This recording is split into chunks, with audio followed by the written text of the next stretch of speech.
세상에 태어나 처음 배운 냄새는 엄마의 젖비린내가 아니라 차가운 유리창의 소독약 냄새였습니다. 영문도 모른 채 엄마와 떨어져 도착한 곳. 사람들은 나를 보며 예쁘다고 했지만 아무도 내 마음속의 두려움은 읽어주지 않았죠. 작은 인형 하나의 의지에 긴 밤을 견뎠습니다. 투명한 유리창 너머로 비치는 화려한 세상은 내게 허락되지 않은 풍경 같았어요. 나는 그저 누군가 나를 선택해 주기만을 기다리는 작은 상품이었습니다. 그런 나에게 두 명의 천사가 찾아왔습니다. 대학생 커플이었던 그들의 품은 포근했고 처음 들어본 나의 이름은 세상에서 가장 달콤한 노래 같았어요. 그때까지만 해도 알지 못했습니다. 이 사랑에 유통기한이 있다는 것을요. 그들은 매일같이 싸웠고 나도 매일같이 불안에 떨어야 했습니다. 그들이 이별하던 날 나의 세상도 무너졌습니다. 아빠의 손에 이끌려 도착한 낯선 길가. 기다려라는 마지막 말은 날카로운 가시가 되어 가슴에 박혔습니다. 멀어지는 차 뒷모습을 보며 나는 밤새도록 그 자리를 지켰지만 그는 돌아오지 않았습니다. 그렇게 쓰레기통을 뒤지는 법을 배우며 나의 청소년기는 지나갔습니다. 반짝이던 털은 엉망이 되었고 사람들의 시선은 다정함 대신 혐오로 가득 찼죠. 배고픔보다 더 무서운 건 세상에 나를 위한 자리는 단 한 곳도 없다는 사실이었습니다. 비바람에 젖어 떨고 있던 어느 날 굽은 허리의 할머니 한 분이 내 앞에 멈춰 섰습니다. 아가, 얼마나 힘들었니? 그 투박한 손길이 내 머리에 닿는 순간 꽁꽁 얼어붙었던 심장이 다시 뛰기 시작했습니다. 할머니의 집은 작았지만 그곳엔 항상 갓 지은 밥 냄새와 사랑이 있었습니다. 꽤 죄죄했던 나를 씻겨주시며 부르시던 이름 없는 노래들. 나는 처음으로 버려지는 꿈을 꾸지 않게 되었습니다. 할머니의 곁이 나의 영원한 집이 되길 기도했습니다. 하지만 시간은 잔인했습니다. 할머니의 숨소리는 조금씩 거칠어졌고 집안은 서글픈 약 냄새로 채워졌습니다. 병마에 여위어가는 할머니의 손을 핥으며 나는 간절히 빌었습니다. 제발 나의 시간을 떼어 할머니에게 전해달라고요. 할머니가 잠든 차가운 흙 위에서 나는 떠날 수 없었습니다. 배고픔도 잊은 채 할머니가 다시 불러줄 것만 같아 밤하늘의 별을 보며 울었습니다. 나의 우주였던 한 사람이 그렇게 영원히 잠들었습니다. 다시 돌아온 길 위에서 나는 더 이상 예전의 순한개가 아니었습니다. 술에 취한 남자의 매질에 본능적으로 이빨을 드러냈습니다.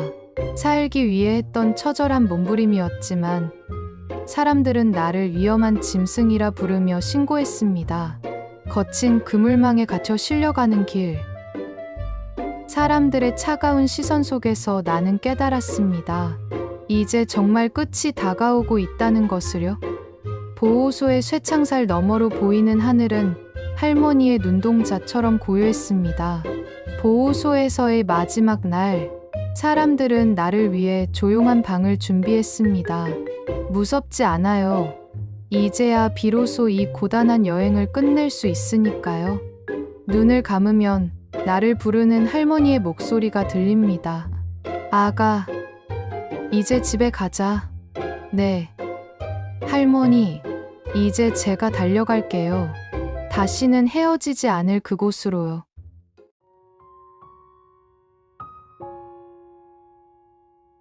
사람이 그리운 날에는 괜스레 묵은 전화기 먼지를 닦곤 했다.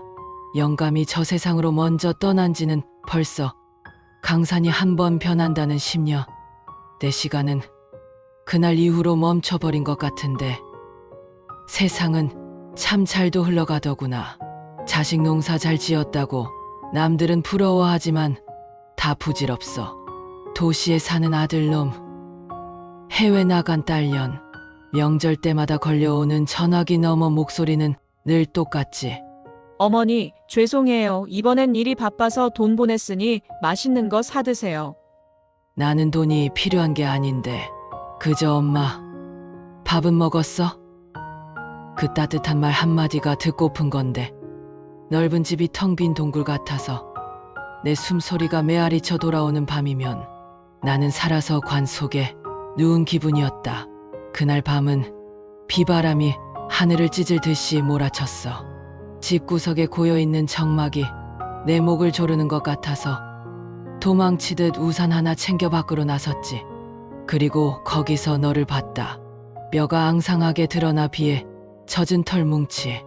사람에게 얼마나 되었는지 짖을 힘도 도망갈 의지도 없이 그저 체념한 눈으로 나를 올려다보던 너. 그 눈빛이 너무 아팠어. 자식들에게 잊혀져 가는 나나 세상에서 버려진 너나 우린 참 많이 닮아 있더구나. 가자. 여기 있다간 너도 나도 얼어 죽겠다. 축축하고 차가운 내 몸을 안았을 때 내 가슴 한구석이 화탓해지더라. 아마도 그건 내가 그토록 기다렸던 온기였겠지. 따뜻한 물에 씻기고 밥을 먹이니 넌 금세 내 껌딱지가 되었지. 내가 부엌에 가면 부엌으로, 안방에 가면 안방으로 내 발소리만 들려도 꼬리가 떨어져라 흔들어대던 녀석. 혼자 먹던 밥상 맞은편에 내가 앉아 쩝쩝거리며 먹는 소리가 그렇게 좋더라. 관절이 아파 걷기 힘든 내 걸음에 맞춰 가다가 멈춰서서 뒤를 돌아봐주는 너를 보며 생각했어. 내 자식들도 안 기다려주는 내 걸음을 내가 기다려주는구나. 비가 오면 내가 젖을까 걱정했고 눈이 오면 내 발이 시릴까 걱정했다. 지루했던 하루하루가 너 때문에 웃음으로 채워지고 죽지 못해 살던 내 삶에 다시 내일이 기다려지기 시작했어. 너는 내게 늦게 찾아온 가장 귀한 막내 아들이자 유일한 친구였단다. 하지만 야속하게도 늙은이의 시간은 기다려주질 않는구나. 몸이 예전 같지 않음을 느꼈을 때 덜컥 겁이 났다. 죽는 게 무서운 게 아니었어. 내가 떠나면 다시 혼자가 될 내가 눈에 밟혀서 하루 종일 누워만 있는 내 곁에서 산책하자고 보채지도 않고 그저 가만히 턱을 괴고 내 숨소리를 지키는 너. 영리한 녀석. 너는 이미 알고 있었던 거니 우리의 이별이 멀지 않았다는 걸. 미안하다. 더 오래 지켜주지 못해서, 끝까지 책임지지 못해서 해줄 수 있는 게 미안하다는 말뿐이라 내 마음이 찢어지는 것 같았어. 이제 정말 가야 할 시간인가 보다. 눈꺼풀이 천근만근 무거워지는데 마지막까지 내 모습만 가득 차는구나. 아가, 너무 슬퍼 말거라. 이 할미는 너 덕분에 지난 몇 년간 평생 웃을 웃음을 다 웃고 간다. 다음 생에는 말이야. 우리 더 일찍 만나자. 그때 나는 늙고 병든 할미가 아니라 튼튼한 다리를 가진 아이로 태어날게. 그때는 너랑 들판을 실컷 달리고 맛있는 것도 많이 먹고 무슨 일이 있어도 너 혼자 두고 먼저 가지 않을게. 약속하마. 사랑한다. 내 강아지. 안녕.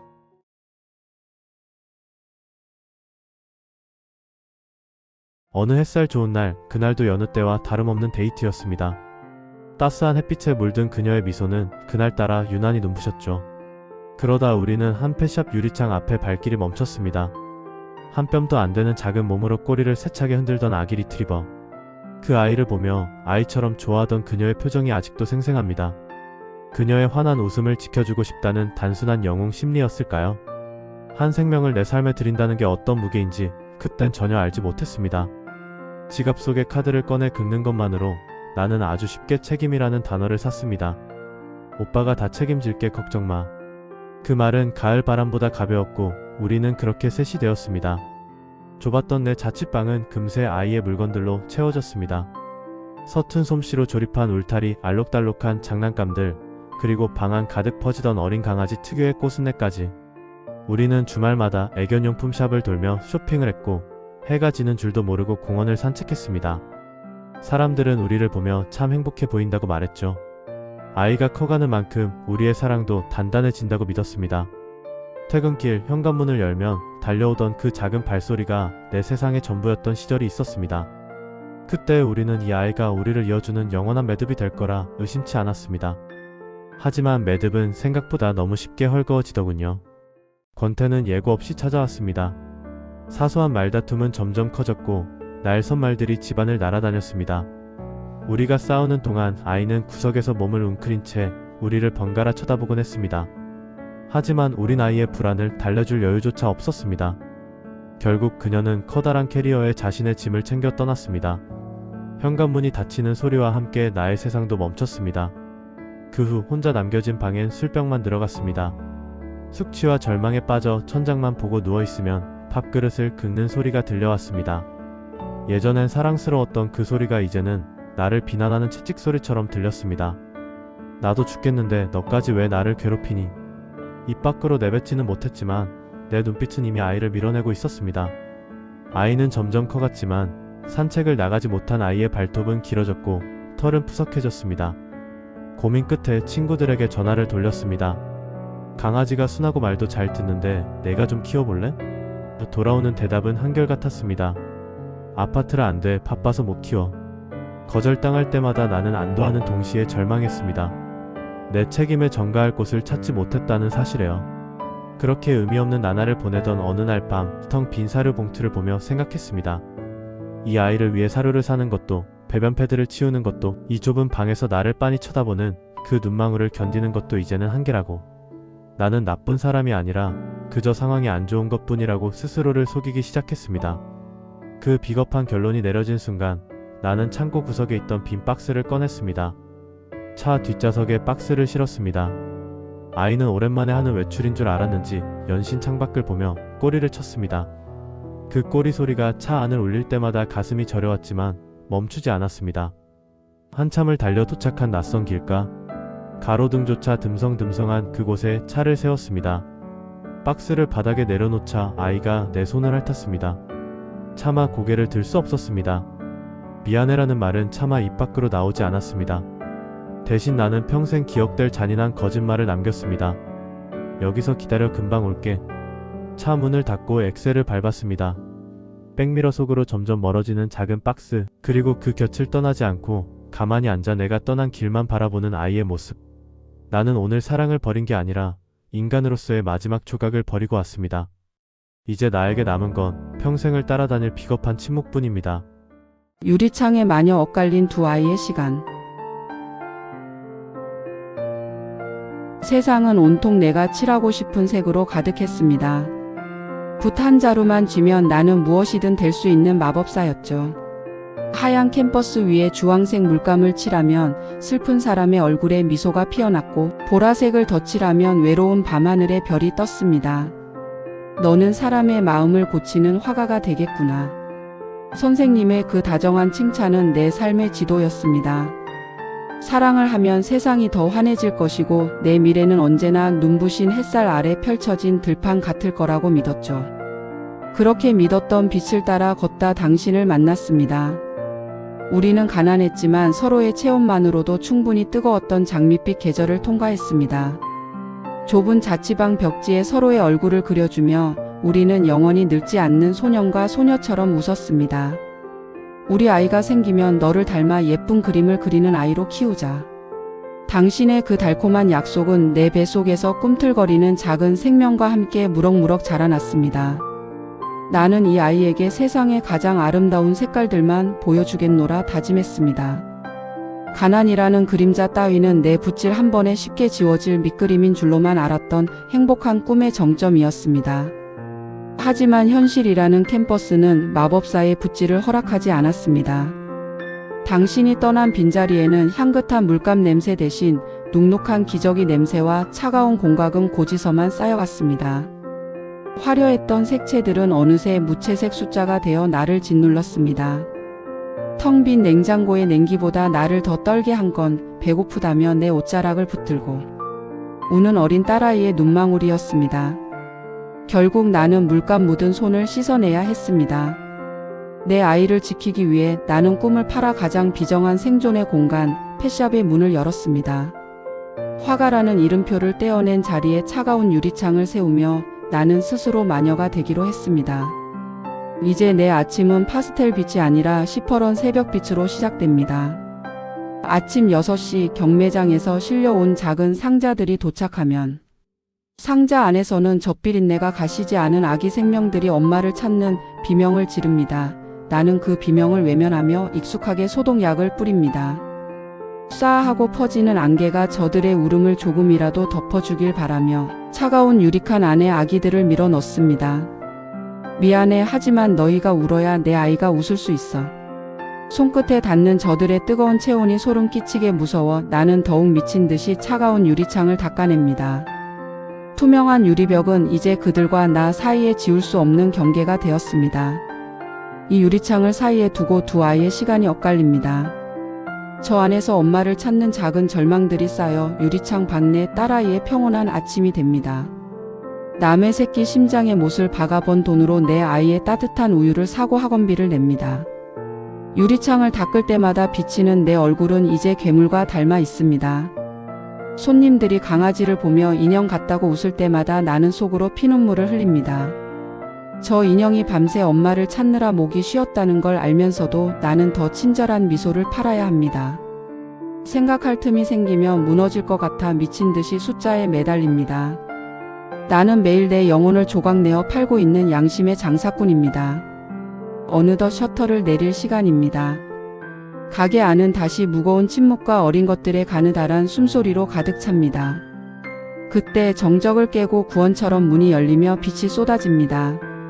엄마, 나 왔어. 해맑게 뛰어오는 내 딸. 아이의 작은 손을 잡는 순간 내 손에 묻은 이 비릿한 생존의 냄새가 아이에게 닿을까봐 가슴이 철렁합니다. 하지만 나는 압니다. 이 아이의 손을 놓지 않기 위해 나는 내일 다시 저 비정한 유리창을 닦아야 한다는 것을요. 딸아이를 꽉 껴안고 텅 빈 전시칸을 바라보며 나지막이 읊조립니다. 그래, 힘내자. 견뎌야 한다. 셔터가 닫히고 깊은 어둠 속에서 나는 다시 주문을 겁니다.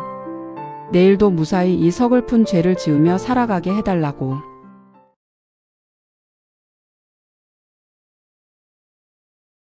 오전 내내 수술실의 조명 아래에 있었습니다. 교통사고로 으스러진 어린 강아지의 다리를 맞추고 끊어진 혈관을 잇는 일. 녀석의 심박수가 요동칠 때마다 제 심장도 함께 뛰었습니다. 간신히 고비를 넘기고 규칙적으로 변한 녀석의 숨소리를 들으며 나는 비로소 안도의 한숨을 내쉽니다. 아픈 생명을 살려 세상으로 돌려보내는 것, 그것이 나의 유일한 천직이라 믿어왔습니다. 그래요, 저는 수의사입니다. 하지만 수술 장갑을 벗고 피 묻은 가운을 갈아입을 때 오늘의 진짜 일과는 비로소 시작됩니다. 살려낸 생명의 온기가 채가 식기도 전에 나는 다른 생명을 꺼트리러 가야 합니다. 동물 단체에서 위탁받은 안락사 명단을 확인합니다. 가방 안엔 아침에 썼던 똑같은 주사기와 약물이 들어있지만 용도는 정반대입니다. 오늘 내가 배웅해야 할 아이는 덩치 큰 리트리버입니다. 서류에는 이름 대신 번호가, 성격란에는 공격성 있음이라는 서늘한 딱지가 붙어 있습니다. 녀석이 어떤 상처를 입었기에 사람의 손길을 거부하게 되었는지, 무엇이 그 선한 눈망울 뒤에 분노를 심어 놓았는지 나는 알지 못합니다. 단지 알 수 있는 건 녀석이 지금 몹시 지쳐 보인다는 것 뿐입니다. 쇠창살 안에서 나를 바라보는 그 눈빛엔 원망도 기대도 남아있지 않습니다. 그저 모든 것을 체념한 듯한 그 깊은 정적. 나는 녀석의 과거를 모르지만 녀석의 마지막만큼은 내가 책임져야 합니다. 그것이 이 잔인한 세상의 수의사인 나에게 맡긴 비극적인 임무입니다. 보호소 직원의 도움을 받아 그 아이의 앞다리를 잡습니다. 혈관을 찾고 마취제를 투여하는 과정은 기계적일 만큼 능숙합니다. 수의사만이 할 수 있는 일이죠. 정확한 용량, 정확한 순서, 그리고 고통을 최소화하기 위한 마취 깊이의 판단, 그리고 마지막 사망 판정까지. 처음 이 일을 시작했을 땐 집으로 돌아가 밤새 울었습니다. 하지만 이제는 눈물조차 나지 않습니다. 손은 떨리지 않고 심박수는 평온합니다. 죽음에 무뎌진다는 것. 그것은 수의사로서 살아남기 위한 방어기제일까요? 아니면 내 영혼이 조금씩 죽어가는 신호일까요? 주사액이 들어가고 녀석의 고개가 힘없이 제 팔에 기댑니다. 마지막 숨이 빠져나가는 그 짧은 진동을 손끝으로 느낍니다. 심장 소리가 멈춘 것을 청진기로 확인하는 순간 내 안에 무언가도 함께 툭 끊어지는 기분이 듭니다. 심장이 멈췄습니다. 청진기 너머로 들리던 규칙적인 소리가 정적으로 변하는 그 찰나 나는 다시 한번 깊은 회의감에 빠집니다. 살리는 일과 죽이는 일. 그 기괴한 경계선 위에서 나는 매일 비틀거립니다. 고생하셨습니다, 원장님. 직원의 무심한 인사가 등에 꽂힙니다. 아무도 잘못하지 않았지만 모두가 비극의 주인공인 이곳. 그 아이의 차가워진 몸을 뒤로하고 나오는 길, 내 손목에 묻은 녀석의 털 하나가 바람에 날립니다.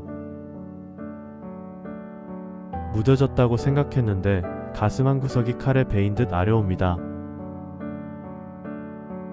나의 의술은 누구를 위한 것입니까?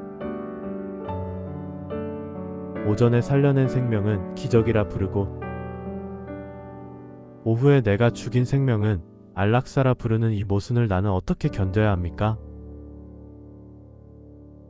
나는 생명을 배웅하는 수의사인가요? 아니면 인간들의 무책임을 지워주는 청소부인가요? 내 가방 속의 약물들은 녀석에게 안식을 주었을지 모르지만 내 영혼에는 지울 수 없는 얼룩을 남깁니다. 다시 병원으로 돌아와 가운을 입습니다. 또 다른 생명이 고통을 호소하며 나를 기다리고 있습니다.